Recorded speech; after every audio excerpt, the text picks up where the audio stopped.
are so distant from the idea of empathy, let alone the practice of it, that we don't sometimes even know what the word means.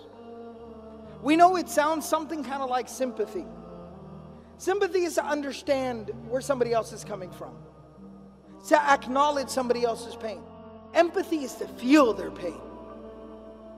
To feel their pain.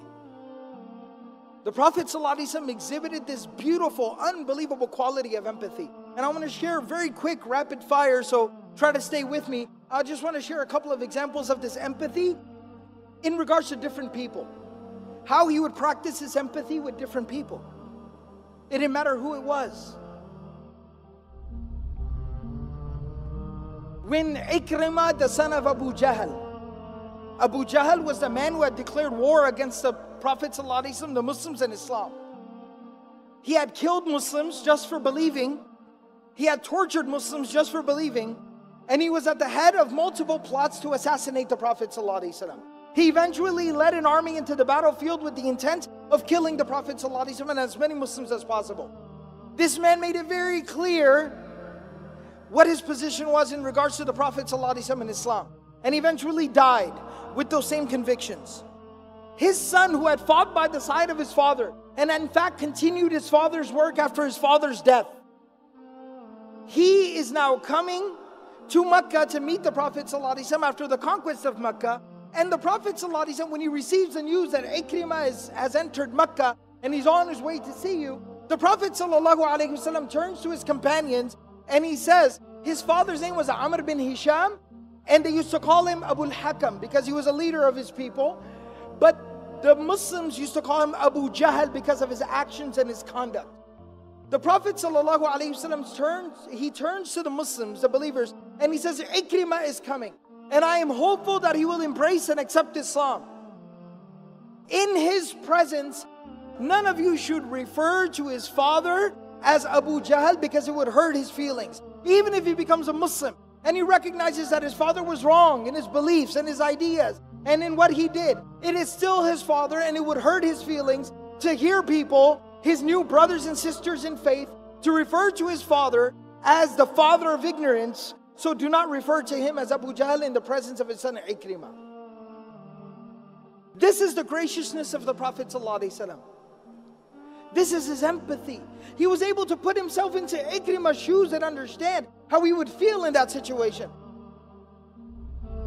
One of the main conspirators against the Prophet ﷺ, the head of the Munafiqun, the hypocrites in Medina, Abdullah bin Ubay bin Sulul, when his son comes to the Prophet ﷺ saying that my father has died, and I know that he was completely opposed to you, and he said terrible, reprehensible things about you, but he was my dad and I worry about him. The Prophet ﷺ on the spot removes his shirt, takes off his own shirt, and he gives it to him and he says, wrap him in this, use this as his shroud and bury him in that. What would we do to have the shirt of the Prophet ﷺ? Can you imagine being buried in the clothing of the Prophet ﷺ? What an honor, what a blessing. And even though Allah subhanahu wa ta'ala made it clear, this would not forgive his sins and what he had done wrong. But the Prophet ﷺ at that time is thinking of the son and putting himself in the son's shoes. Imagine what he feels like losing his father. That's empathy. The Prophet of Allah sallallahu alaihi wasallam, very touching story. His grandson Hussein radiallahu ta'ala anhu, the son of Ali and Fatima radiallahu ta'ala anhuma. Hussein radiallahu ta'ala anhu, he was the younger of the two brothers, Hassan and Hussein radiallahu ta'ala anhuma. May Allah be pleased with both of them. The younger one, he used to stutter. He had a very severe stutter, to the point where he could not even complete a sentence. It would take him forever to finish a sentence. And what makes it even worse is, as a child, this is very, very traumatic and very detrimental to the development of a child. What makes it even more difficult is the fact that the older brother, Hassan radiallahu anhu, was very, very eloquent and well-spoken and a very gifted public speaker. So think about the pressure that put on the younger brother, stuttering so much. And so he used to stutter so much. And you know, when kids start to get a little bit older, they're 4 or 5 years old, they start to develop a little bit of, courage, and they like to talk.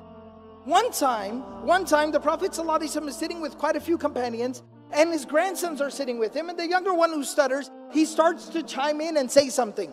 Because they love their grandfather, they're used to talking to him, he starts to say something. And the Prophet ﷺ used to afford each and every person so much respect that when somebody would speak, he would become quiet. He would not just turn towards them with his face, he would turn towards them with his chest, and he would look at them while they spoke. And so he starts to speak, and the Prophet ﷺ stops and turns towards him. And so everybody there also starts to listen, and the kid is stuttering so badly that it starts to become awkward. And some of the people naturally, not viciously, not maliciously, some of the people naturally, they start to kind of exchange some glances, almost feeling bad for the kid, because he cannot even get through a single sentence. It starts to get really kind of like awkward. And the Prophet ﷺ never once interrupts him. He does not finish his sentence for him. But the companions, they say, they looked at the face of the Prophet ﷺ on how is he reacting, and they said he had a big old smile on his face, and he was looking at Hussein radiallahu ta'ala anhu, smiling and listening to him quietly. He didn't care if it took 5 minutes for him to finish what he was saying, but he let him finish what he was saying.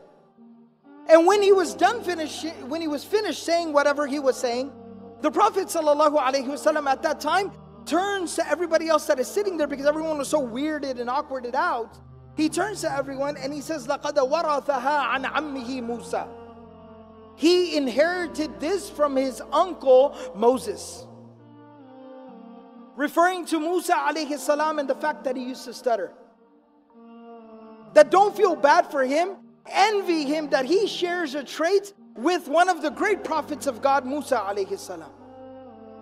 He turned that negative into a positive, putting himself in that child's shoes and realizing what he needed at that time. He needed love and support and acceptance for who he was, for however he was. And the last story about empathy that I'll share here is a very touching story. Bashir radiallahu ta'ala anhu, a companion of the Prophet ﷺ, he was an Ansari. He had gone out for one of the campaigns, the military expeditions. And when the Prophet ﷺ did not go on this particular journey, so when they would return back, he would go outside of Medina to welcome them back. And all the kids whose fathers had gone out, they would also go out there to welcome their fathers and their brothers and their uncles, etc. home. So they're out there and they're all waiting for people to come back. And as slowly everybody is coming back, and the Prophet ﷺ would wait, and then he would come at the back of the army. He would be at the end watching over everybody, the shepherd. And the son of Bashir radiallahu ta'ala anhu is standing there, climbed up on a rock looking for his dad. And he sees people keep on coming. He keeps asking, have you seen my dad? Have you seen my dad? And he doesn't see his father. Finally, when he sees the Prophet ﷺ riding in the back, he realizes, that means my father did not return. And he starts to cry. This child starts to cry because he realizes my dad isn't coming back home. He died. And the Prophet ﷺ stops. He's riding his animal. He stops and he picks him up and he hugs him and he continues to hold him until he stops crying. He calms down. And then he says to him, he says, أَمَا تَرْضَى أَنْ أَكُونَ أَنَا أَبَاكَ وَعَائِشَ أُمَّكَ.